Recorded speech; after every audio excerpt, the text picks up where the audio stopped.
Welcome everybody. I hope you guys are doing really good today. I want you to picture the next sentences. Imagine joining the army to better yourself and grow as a person. Everything is going as you expected, but suddenly a new person arrives to your unit and everything changes for the worse. This person is constantly mistreating you and asking you to do inhuman things, and that dream of once serving your country does no longer fulfill you. Sadly, this is something that many service members have to face on a daily basis. My name is Antonio Vazquez, for those of you who don't know me, and today I am here to persuade you that we must act now to address the military crisis. Let me give you some context.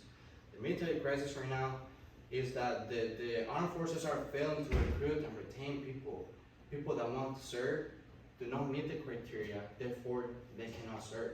And people that are serving do not want to continue to serve because of the toxic environment and the bad side of the military.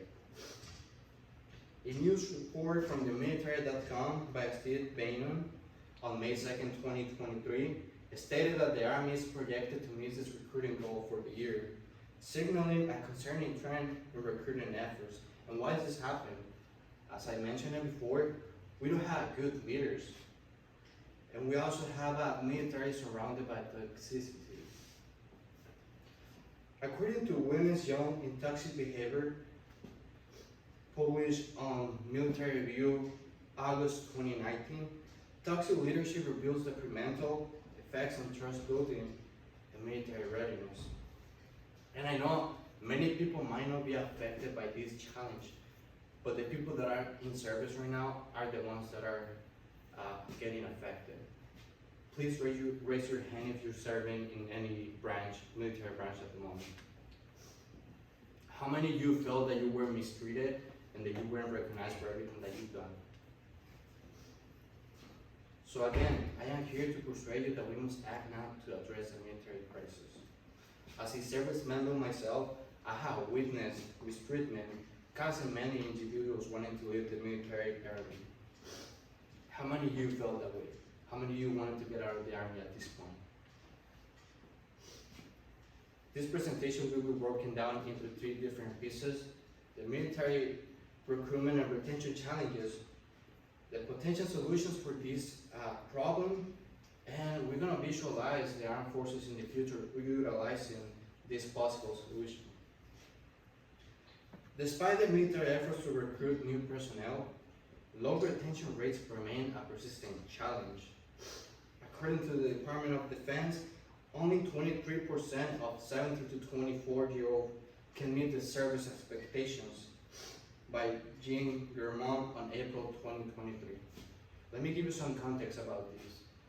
Many people want to serve, but when they apply to serve, they don't meet the requirements, therefore they're no longer considered.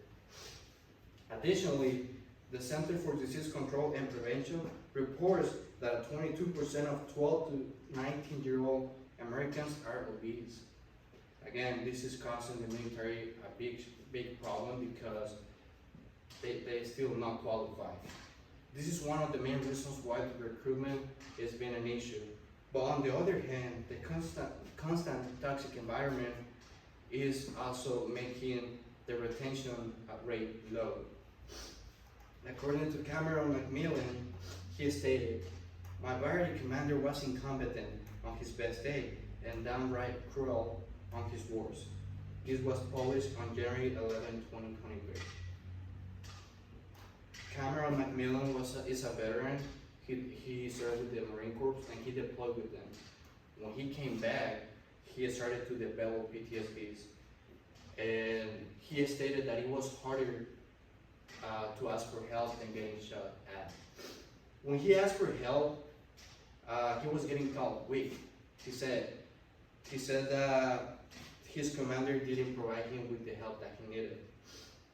Imagine you asking for help and getting called weak.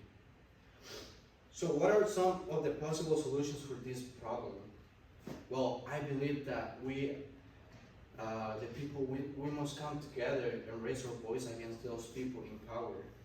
Let's not forget about the Vanessa Guillen case. How many of you are familiar with this case? Go ahead and raise your hand. Vanessa Guillen was a service member. She was serving in the army. She was being sexually harassed, and when she reported it, she just got ignored. She didn't get the help that she needed. Eventually, she got killed by one of the service members, and this caused a lot of controversy because the military is supposed to be a safe place, but with this example, it's no longer considered a safe place. So we need to remove the bad leaders in order to get a good quality of life and to get a better environment in the military. So what is the solution that we're looking for? The solution is to peacefully protest against the people in power, against all the inequalities that service members have to face on a daily basis. Now, let's visualize some of the good outcomes if we use these solutions. If we remove the toxic leaders from the military and we implement the communication, I guarantee you that many service members will feel respected and valued. There is no need of dealing with arrogant leaders. On the other hand, we need supportive leaders that understand our problems and provide us solutions.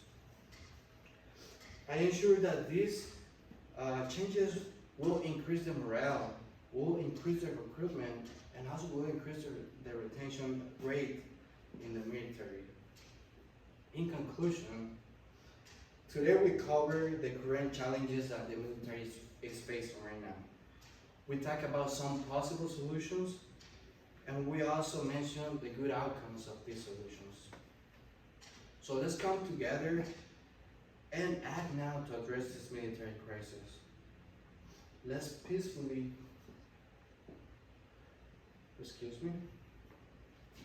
So let's peacefully protest and get the changes that we want. I would like to say that I am valued to serve, that I am respected, and that I am proud to serve. Thank you so much for your time.